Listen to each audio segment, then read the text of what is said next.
বন্ধুরা, আমরা আগের ভিডিওতে ডিরেকশন কোসাইন এবং ডিরেকশন রেশিও নিয়ে বেশ কিছু আলোচনা করেছি।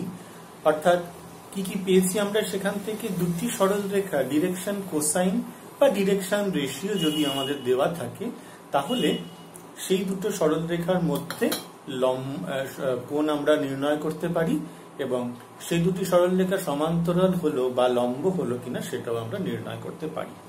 আজকের ভিডিওতে আমরা বেশ কিছু অঙ্ক নিয়ে আলোচনা করব। আমরা 4টে অঙ্ক পরপর বোর্ডে প্রথমে লিখে নিয়েছি আমাদের প্রয়োজনের সুবিধার জন্য।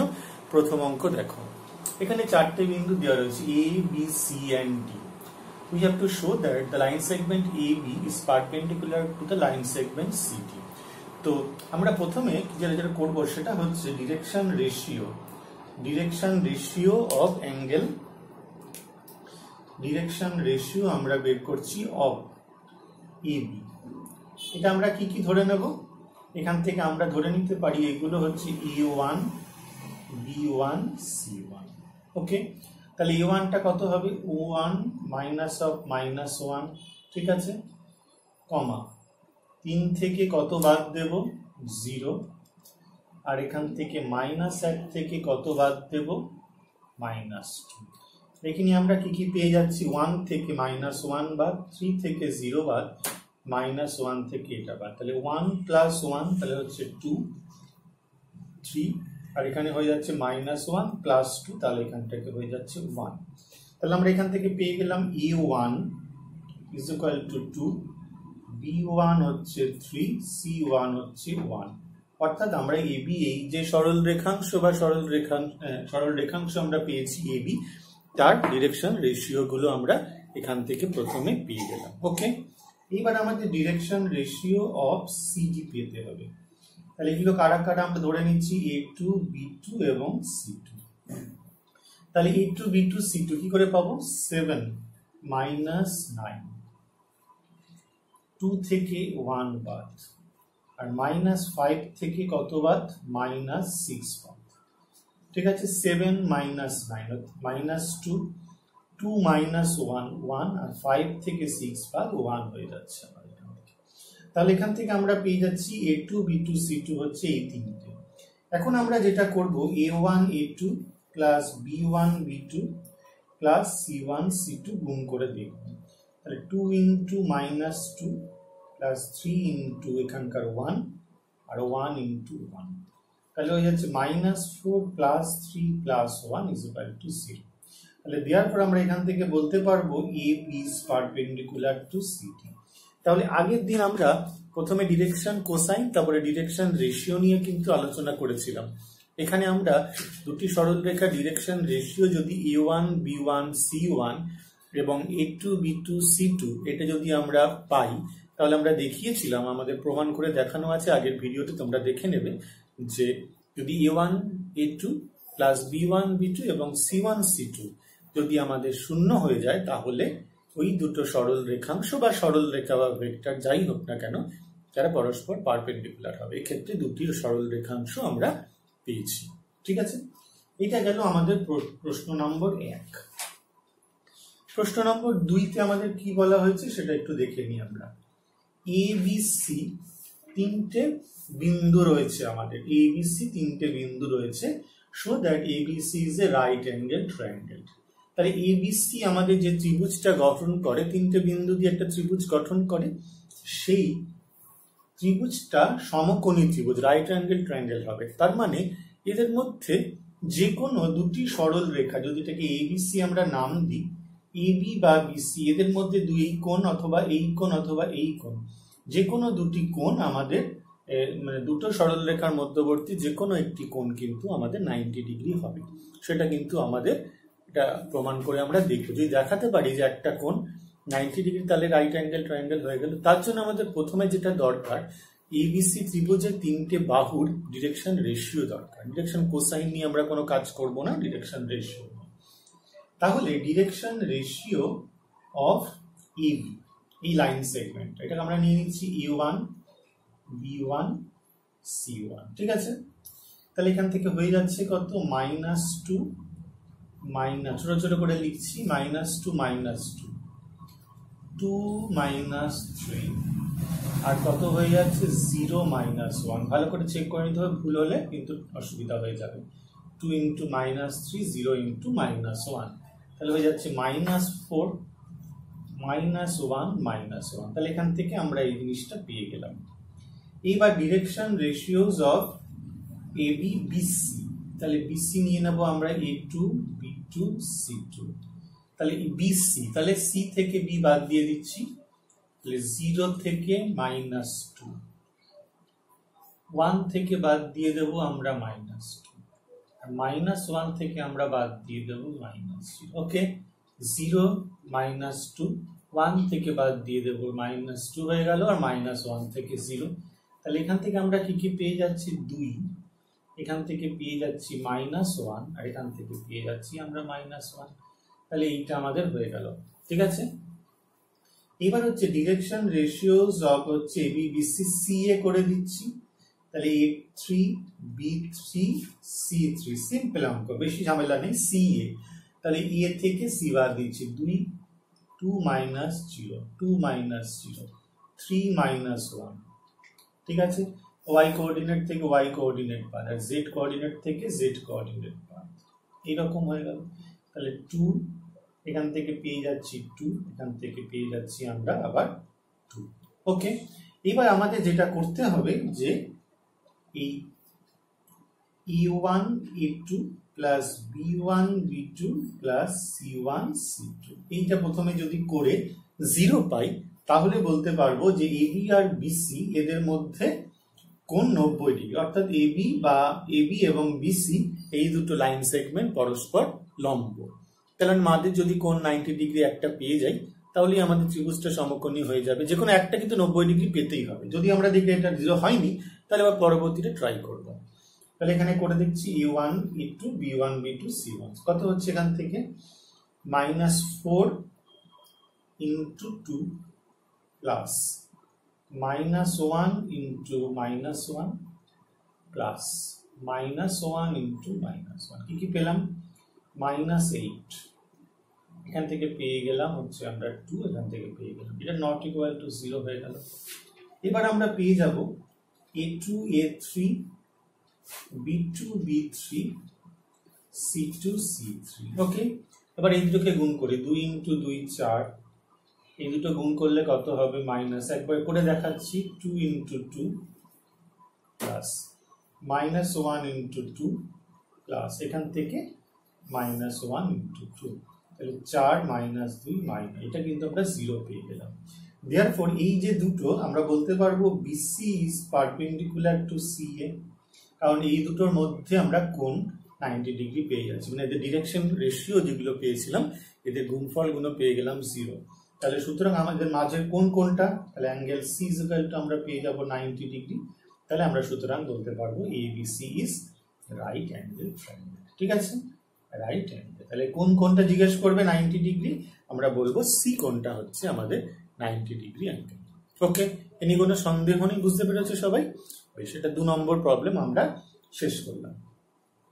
প্রবলেম নম্বর 3, প্রবলেম নম্বর 3 তে আসি আমরা।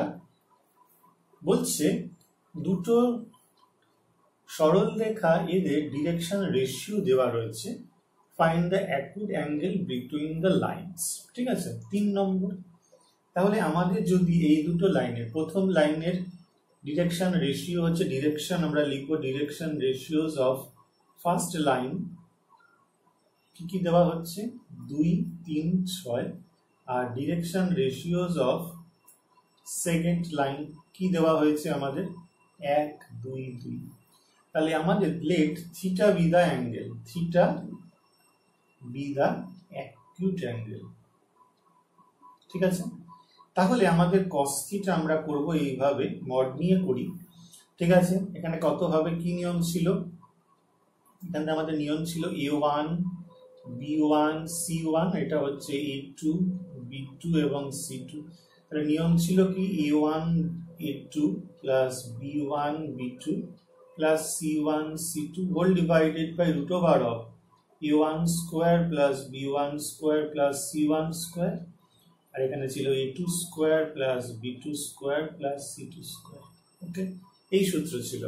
তো এখান থেকে আমরা দেখবো কত হবে a1 a2, এখান থেকে গুণ করলে হয়ে যাবে আমাদের 2।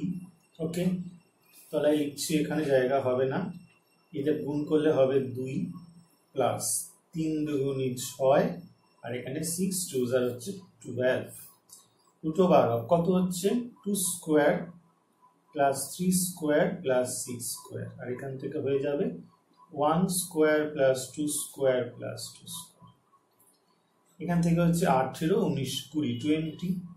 এবার ভেতরটা কত পাবো আমাদের হিসাব করে দেখতে হবে। 36 40 মানে হচ্ছে 7, এখান থেকে আমরা 49 পেয়ে যাচ্ছি, বা এখান থেকে 7 পেয়ে যাবো। ভালো করে খেয়াল করি আমরা, 36 4 9, তাহলে হচ্ছে 49, তাহলে হচ্ছে এখান থেকে পেয়ে গেলাম 7, 4 আর 4 8 আর 1 9, তাহলে এখানে 3 পেয়ে গেলাম, তাহলে এখান থেকে হয়েছে 20/21। ওকে, তাহলে সুতরাং আমাদের এখান থেকে থিটা পেয়ে গেলাম cos ইনভার্স 20/21, তাহলে এটাই অবশ্যই আমাদের সূক্ষ্মকোণ।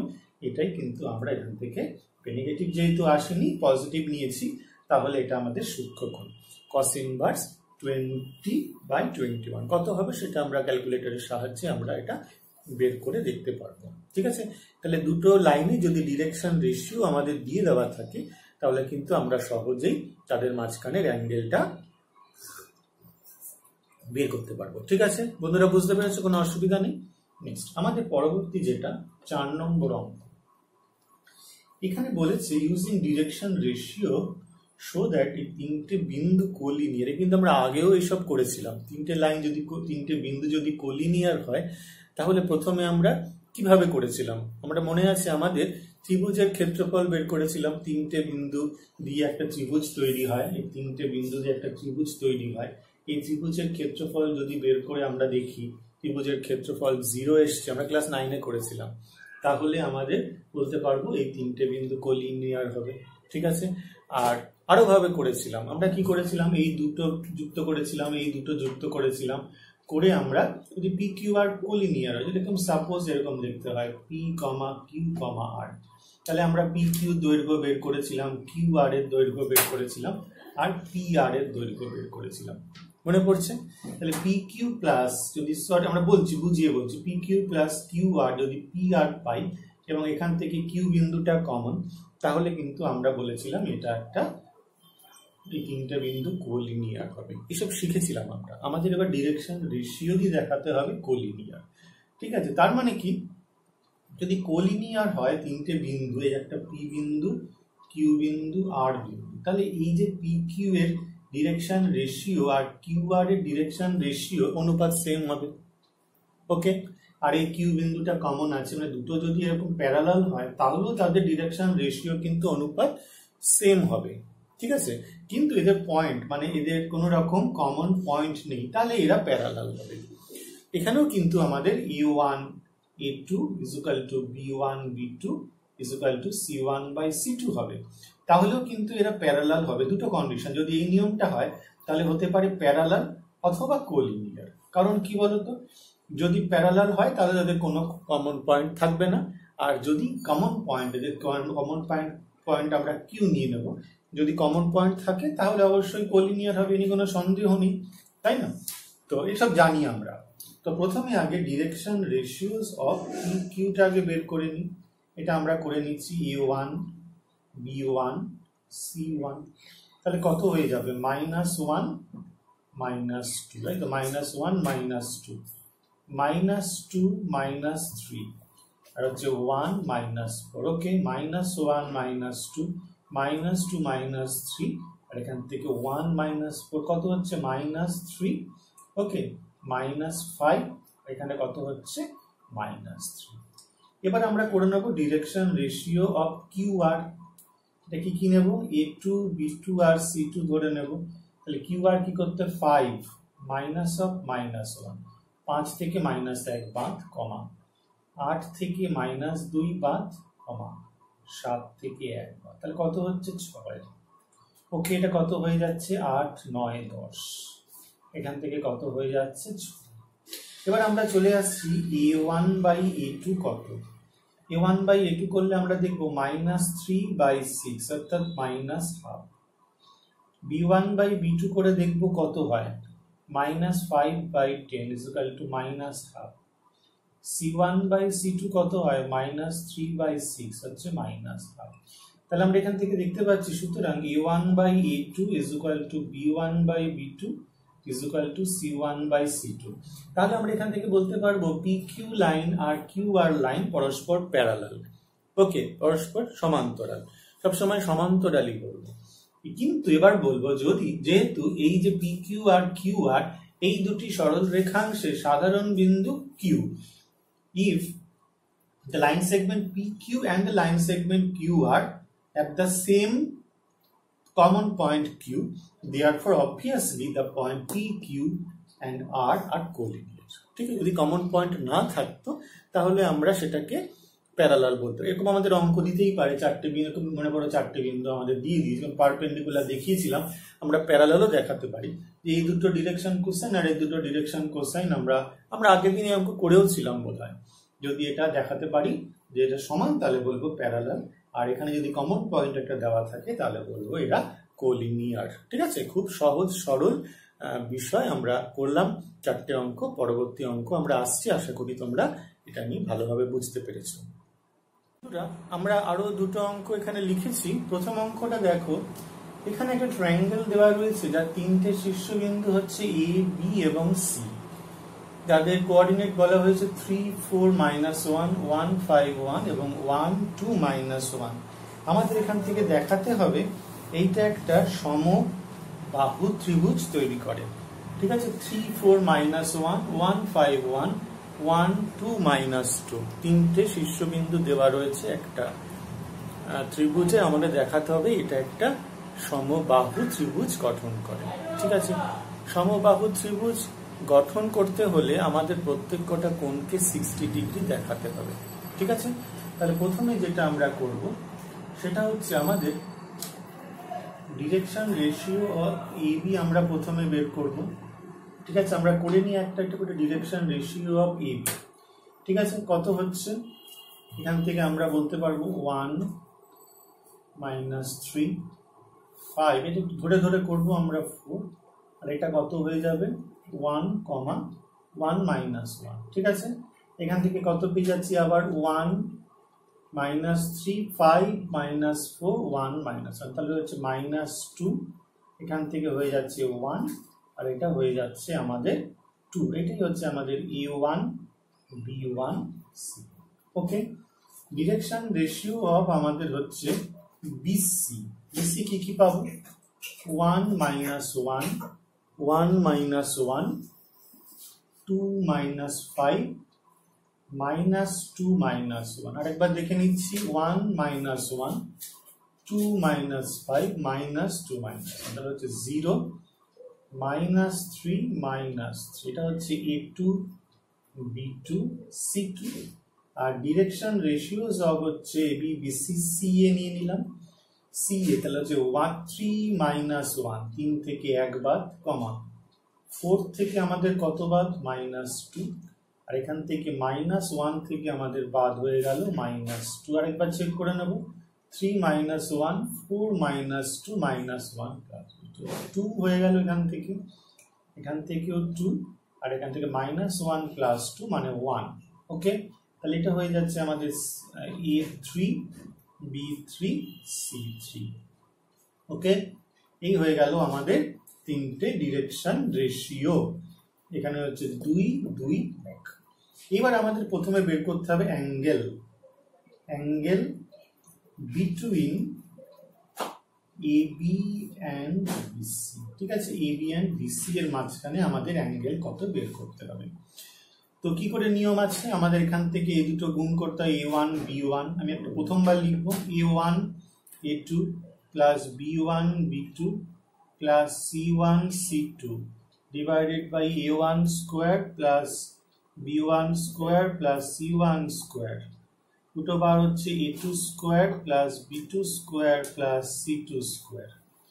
তো প্রথমে আমরা A1, A2 গুণ করে নিচ্ছি, এটার সঙ্গে এটা যদি গুণ করি কত পেয়ে যাও, ভালো করে দেখে নিই।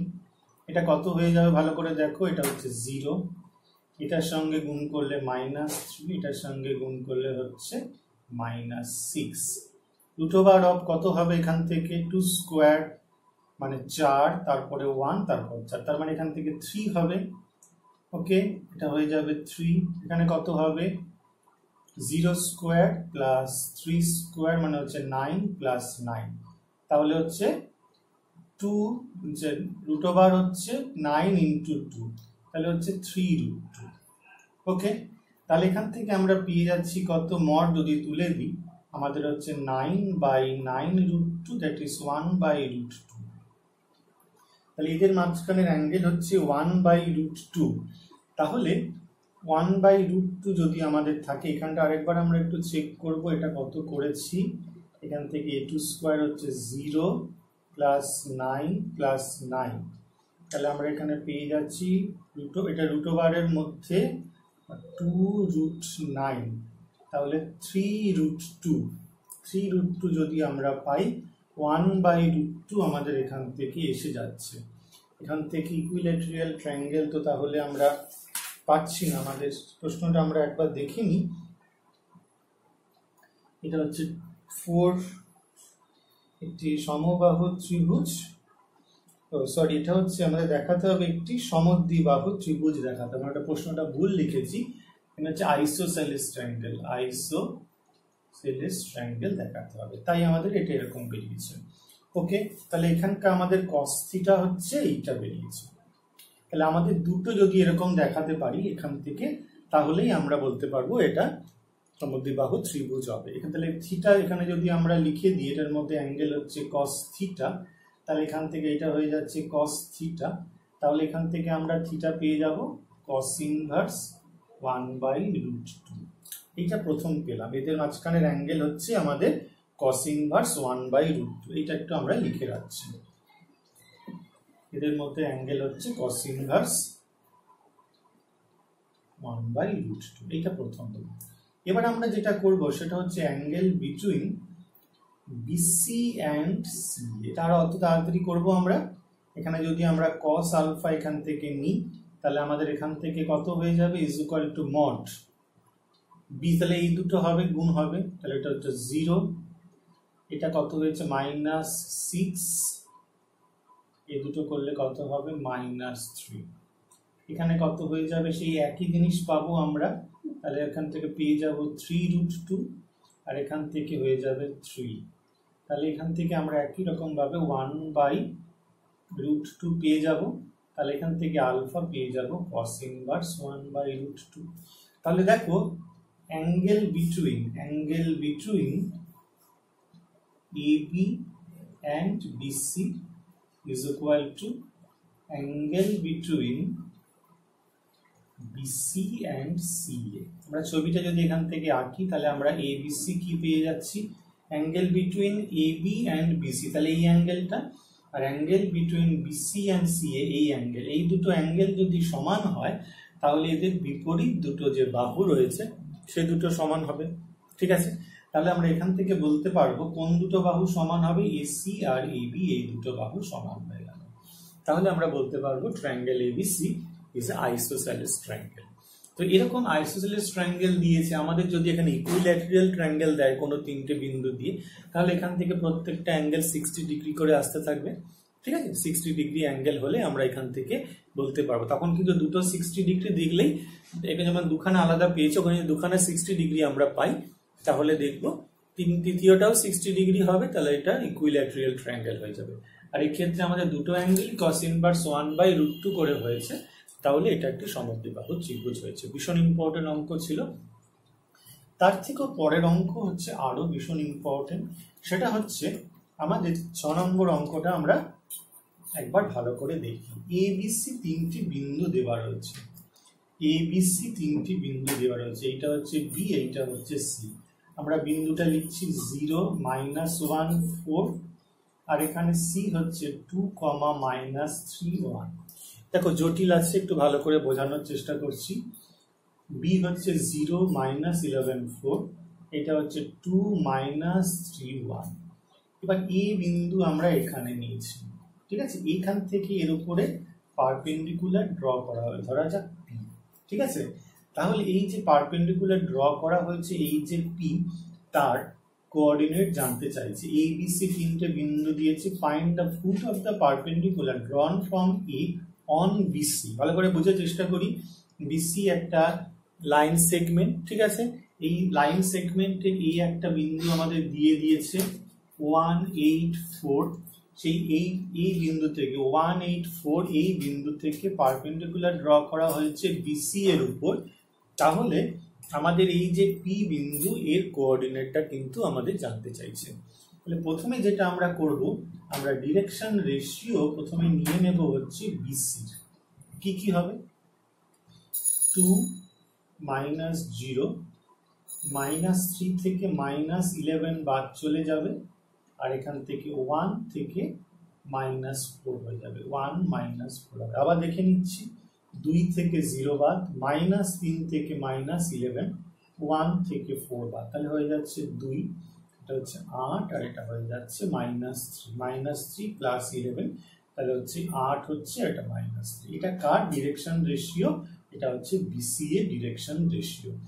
এবার যদি আমরা এপি এর ডিরেকশন রেশিও পেতে পারি, তাহলে কিন্তু আমাদের এই ডিরেকশন রেশিও যদি গুণফল, এটা আমরা নিয়ে নিতে পারি A1 B1 C1, ঠিক আছে। যদি আমরা এটার এপি এর ডিরেকশন রেশিও পেয়ে যাই, তাহলে গুণ করলে এটা 0 হয়ে যাবে, যেহেতু পারপেন্ডিকুলার আছে। তো এখানে হচ্ছে আসল ব্যাপার, কি করে করতে হবে। আমরা ধরে নিই এই যে পি বিন্দুটা, সেটা বিসি কে γ1 অনুপাতে অন্তর্বিভক্ত করেছে। The point P divides line segment BC in the ratio γ1 বা k:1, ঠিক আছে, k:1 internally। আবার বলছি, let the point P divides the line segment BC in the ratio k:1 internally, then we have to find the coordinate of P। এটা আমরা জানি কি করে করতে হয়, mx2 plus mx1 এর সূত্র। কোঅর্ডিনেট P কত হয়ে যাবে? mx2, ঠিক আছে। একটু বড় করে লেখা যাক, mx2 মানে 2k প্লাস mx1 মানে হচ্ছে 0 বাই k প্লাস 1, কমা কত হয়ে যাচ্ছে my2, তাহলে -3k, এটা কত হয়ে যাচ্ছে -11 ডিভাইডেড বাই k প্লাস 1, এটা হচ্ছে 1 ইন্টু k, তাহলে হচ্ছে k, এটা plus 4 divided by k plus 1। এটা নিয়ে বোঝার কিছু নেই, কোনো জটিলতা নেই। আবার বলে দিচ্ছি mx2 k ইন্টু k, এটা 0 হয়ে যাচ্ছে k plus 1, -3k -11 by k plus 1, এটা হয়ে যাচ্ছে k plus 4 divided by k plus 1। এবার যেটা আমরা দরকার, ডিরেকশন রেশিও অফ এপি, এটা আমরা নিয়ে নিতে পারি A2 B2 C2, direction ratio of AP. তাহলে কত? এটার থেকে এটা বাদ যাবে, একটু ক্যালকুলেশনে জটিলতা আছে নিঃসন্দেহে, বুঝতে পারছো, বড় বড় অঙ্ক। তাহলে এখান থেকে কত হয়ে যাচ্ছে 2k by k plus 1 minus 1, এখানে হয়ে যাচ্ছে -3k -11 বাই k প্লাস 1 -8, আর এখান থেকে পাবো কত k plus 4 by k plus 1 -4। Calculation কিন্তু গন্ডগোল হয়ে গেলেই কিন্তু হয়ে গেল। 2k by k plus 1 -1, -3 -11 by k plus 1 -8, এখান থেকে k plus 4 by k plus 1 minus. আমার কিন্তু ক্যালকুলেশনে গন্ডগোল হতে পারে, তোমরা কিন্তু চেক করে নেবে। তাহলে হচ্ছে 2k, এখান থেকে -k -1, এটা পেয়ে গেলাম 2k -k মাইনাস, এখানে k প্লাস 1 কত হবে? -3k -11 -8k -8, ওকে। আর এখান থেকে আমাদের কি দেওয়া আছে, এখান থেকে হয়ে যাচ্ছে কমা k প্লাস 1 হয়ে গেলে ওপরে হবে k প্লাস 4 -4k -4, ঠিক আছে, k প্লাস 4 -k। এখান থেকে আমরা ক্যালকুলেশন করে পেয়ে যাব k -1 বাই k প্লাস 1, এখান থেকে আমরা পেয়ে যাব -11k, আচ্ছা -19 বাই k প্লাস 1 -11k, দেখে নি ভালো করে, -11k, 8 9 10 11, -19 বাই k প্লাস 1, এখান থেকে 4 কেটে গেল, -3k বাই k প্লাস 1। বেশ জটিল পদ্ধতি, ঠিক আছে। তো এবার আমাদের যেটা কর্তব্য, আমরা এখান থেকে এটাকে মুছে দিচ্ছি, আমাদের এই প্রশ্ন আর দরকার নেই, যেহেতু আমরা এখান থেকে এটা মুছে দিলাম ক্যালকুলেশনের সুবিধার জন্য। পারপেন্ডিকুলার মানে কি হবে? A1 A2, plus b1 b2 plus c1 c2 is equal to 0। তাহলে এইটা k minus or k minus 1 by k plus 1 into a1 কত পেয়েছিলাম 2, এখান থেকে কত হবে minus 11k minus 19 by k plus 1, minus 11k minus 19 by k plus 1, এটার সঙ্গে কত হবে 8 গুণ হবে, আর এখান থেকে আমরা পেয়ে যাব কত minus 3k by k plus 1 into আমরা পেয়ে যাব মাইনাস 3, এটা ইজ ইকুয়াল টু 0। ঠিক আছে, এই অবধি আমরা এটাকে মুছে ফেলছি। ওকে, সব ঠিকঠাক আছে কিনা দেখে নিয়ে এটাকে আমরা মুছে ফেলবো। তাহলে আমাদের ক্যালকুলেশন করলে k প্লাস 1টা ওখানে কেটে যাবে, এখানে হয়ে যাবে আমাদের এখান থেকে হয়ে যাবে 2k মাইনাস 2। ঠিক আছে, 2k minus 2 minus 88k minus 72 2 7, তাহলে হচ্ছে 152, 19 ইন্টু 8 7, তাহলে হচ্ছে 15, 152। এখান থেকে পেয়ে যাচ্ছি আমাদের মাইনাসে মাইনাসে plus 9k is equal to 0। ঠিক আছে, এখান থেকে আমাদের যেটা ক্যালকুলেশন করে দাঁড়াচ্ছে মাইনাস 88k আর হচ্ছে মাইনাস 88, তার সাথে হচ্ছে 11 বাদ হলে হবে মাইনাস 77k, এখান থেকে হয়ে যাচ্ছে ইজ ইকুয়াল টু কি 154। তাহলে k এর মান আমরা এখান থেকে পেয়ে যাচ্ছি -2, k এর মান আমরা এখান থেকে -2 পাবো। অনেক জটিল ব্যাপার। তাহলে সুতরাং foot of the perpendicular, foot of the perpendicular আমরা কি কি পেয়ে যাচ্ছি, এখানে আমরা 2k বাই k প্লাস 1, এখানে হচ্ছে minus 3k minus 11 by k plus 1, আর এখান থেকে k plus 4 by k plus 1, এখান থেকে -2 বসাবো, তাহলে -2 বসালে -4 বাই -1, এখান থেকে বসালে কত হবে মাইনাস প্লাস 6 হয়ে যাবে 6 মাইনাস 11 বাই -1, আর এখান থেকে -2 প্লাস 4 বাই -1। ঠিক আছে, তাহলে হয়ে যাচ্ছে 4, আর আমাদের এখান থেকে হয়ে যাচ্ছে 5, আর এখান থেকে হয়ে যাচ্ছে 2 -2, 4 5 -2। বেশ বড় সড়ো অঙ্ক, বেশ জটিল করে হলো ব্যাপারটা। তো আশা করি বুঝতে পেরেছো। আমরা আপাতত এইটুকু অঙ্ক করলাম, পরের ভিডিওতে আমরা আরো অনেক বড় অঙ্ক করব। ঠিক আছে।